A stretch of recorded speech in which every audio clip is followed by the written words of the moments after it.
was appointed state archivist in Brussels. Alexandre Pinchard had practiced this profession in Mons. In his notice sur les antiquités gallo-romaines trouvées dans le Hainaut, he established an inventory of all discoveries. Among the antiquities found in the province, Pinchard underlined the Roman antiquities discovered by the monks of the Abbey Saint-Denis en Brocoroy near Mons in 1635. His main source was Gérard Sacré for unpublished manuscript written when he was between 1655 and 1680 in charge of the renewal of the cartularies of the goods and revenue of the abbey. Alexandre Pinchard gave a transcription of the passage of the original text relating to this object, but not the copy of illustration present in the manuscript. In a large proportion, the discoveries of the year 1655-56 involve Roman antiquities. However, Gérard Sacré related the discovery of beaucoup de marques d'antiquité, comme des médailles fort grossières et bien estoffées, et des pointes de dard et espieux faites de cuivre et d'airain, around 1635. These artifacts do not seem immediately linked with glass flasks and other Roman antiquities. Without drawing, it was difficult to have an idea of how could be pictured such object. Fortunately, about the spearhead, Pinchard de Dard compared the Gérard Sacré drawing with the spearhead of Destelbergen found in 1833 and published by Joseph Rollet. Before he died suddenly, at the age of 49, the engineer and archaeologist Albert Toillier expressed the wish to publish the drawings of the objects found in the vicinity of Saint-Denis en Brocoroy. Unfortunately, he passed away before completing his work. Finally, the archivist and historian Léopold de Villers gathered the data and published the object on the bronze spirit in 1873. He was the last person to have studied a book of the 17th century before its destruction in 1940, with a large part of the Mons archives. The attribution of the spearhead to the Bronze Age had been confirmed thanks to Eugène Marmol's expertise. We identified it as a potential treble tip. This attribution is interesting because the Mons City collection stored the Century Museum old collection with a treble spearhead. According to Pinchard, Gérard Sacré had given la vraie forme et la grandeur du plus petit des dards susdits, ou pointe de lance et pique. Unfortunately, the spearhead is just broken and I cannot compare the two objects. At the end of the 18th century, antiquarians and amateurs of antiquities, I think it's important to make the distinction between both of them.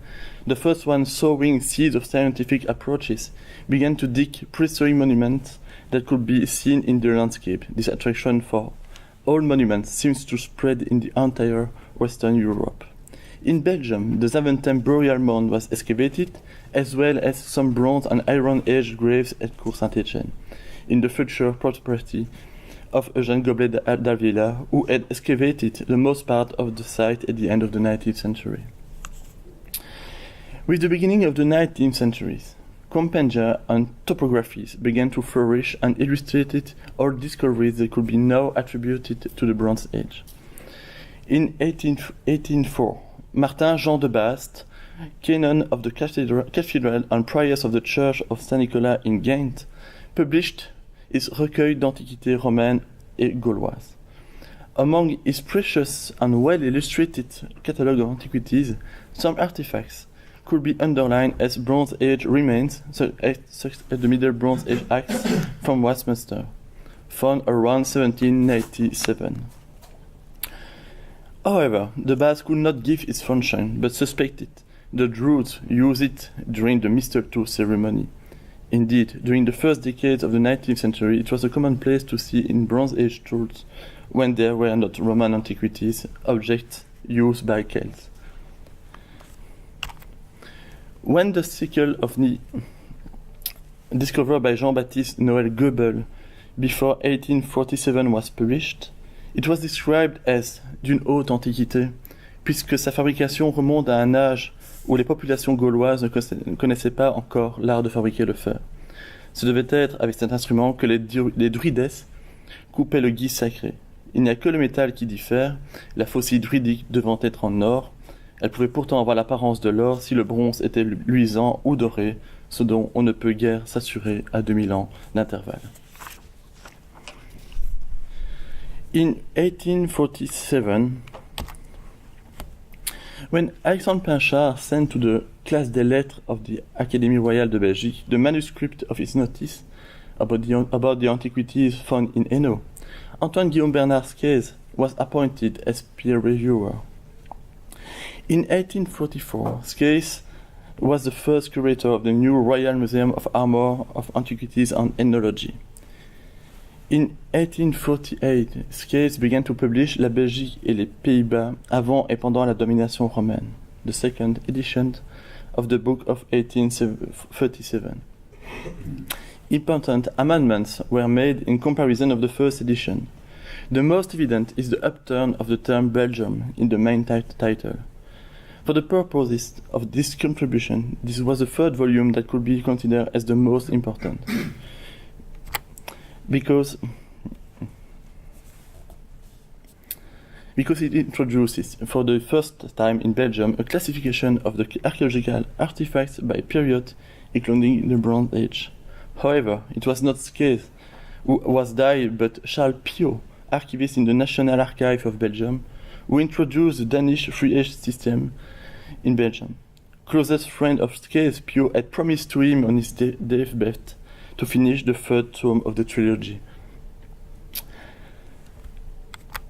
1872 could be marked as the main turn of the Belgian prehistory and the Bronze Age, with the organization of the International Congress of Prehistory Anthropology and Archaeology in Brussels. It brought together over 400 scholars from the world.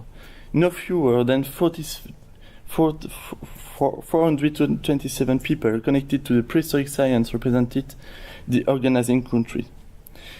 These people often represented learned society to which they reported the information. Consequently, the theories discussing during this international meeting were widely disseminated within the participating countries. In addition to the Belgian members present during this day, there were no fewer than 120 foreign participants, mostly from Western Europe. For Belgium pre- and protohistory archaeology, such a meeting can be considered until now as unique and on the national territory. 1 year later, Stanislas Bormann, archivist of Namur at this time, who had participated to the Congress, published the Gemève-sur-Sambre Ord under the title Un dépôt de l'âge du bronze. Bormann specified, however, that the whole archaeological community didn't accept the classification of the Bronze Age. Gemève-sur-Sambre remained being intact. His opinion about the ores conflicts Émile Chantre's theory, considering bronze ores as founders' ores. Archaeological diggings of the cave of Trou des Loeves at Saint-Saëns in 1883, near Namur, offered the opportunity to confirm the Bronze Age as a well-attested period in Belgium. Its publication, Une caverne du bel âge du bronze à Saint-Saëns, also used the three-age system in the title. Its author, Alfred Becket, referring clearly to the publication of Édouard de Sort and Louis Favre, Le bel âge du bronze en Suisse. Lacus ensuite. It could be the end of the story with this recognition of a well-attested Bronze Age in Belgium. However, the existence itself of a Bronze Age was subject to discussion during the last 25 years of the 19th century. Indeed, when Émile de Monck and Alfred Deloé published their essai d'une carte préhistorique et protohistorique des environs de Mons in 1890, and they avoided the Bronze Age because of the absence of remains of this period in Mons. By this act, the two scholars ignored the Bronze Age attribution proposed by Charles Piot for the Bronze Age weapons found in Holstein and Glin. The poverty of the description and the absence of illustration could be an argument to reject this object. However, the next year, in 1891, Delaunay published The Spirit of Glin and The Weapons of Orsha as a Bronze Age object. In the same paper, Althaus had published a listing of Bronze Age objects found in Belgium. Alfred Delaunay asked 4 questions, the first one interrogating the existence of a tangible evidence of the Bronze Age in Belgium. Furthermore, bypassing the interpretation of the Trou des Lèvres hosting Bronze Age objects, Delaunay included the cave and the Iron Age listing and did not give any remarks about this interpretation. For his part, the magistrate, poet, and archaeologist Henri Schuurmans, when he analyzed the Neerpelt funerary site, didn't take too much risk about position about Saint-Saëns. According to him, the pottery was a famous discovery of the Gallic period, dating before the 4th century BC. With this example, we can see that Saint-Saëns artifacts focused discussion about the Bronze Age in Belgium. In 1894, Charles-Joseph Commer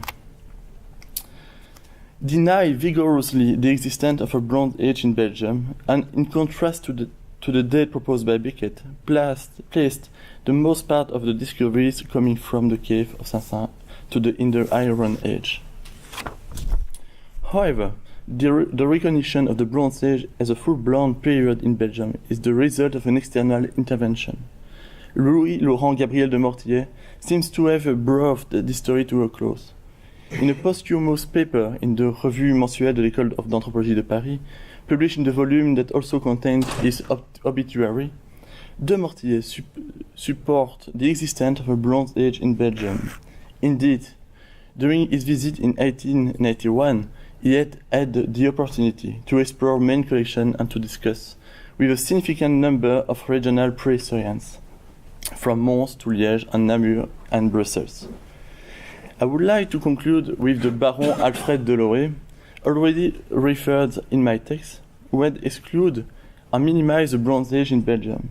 He made his coming out in 1906 with his communication during the International Congress of Monaco. He proposed to use for Belgium Montelius's chronology. 25 years later, he used this system when he published La Belgique Ancienne, the catalogue devoted to the Royal Museum of Art and History Metal Ages vitrines. With his last publication, the Bronze Age was recognized as a full period in Belgium. Thank you very much for your attention.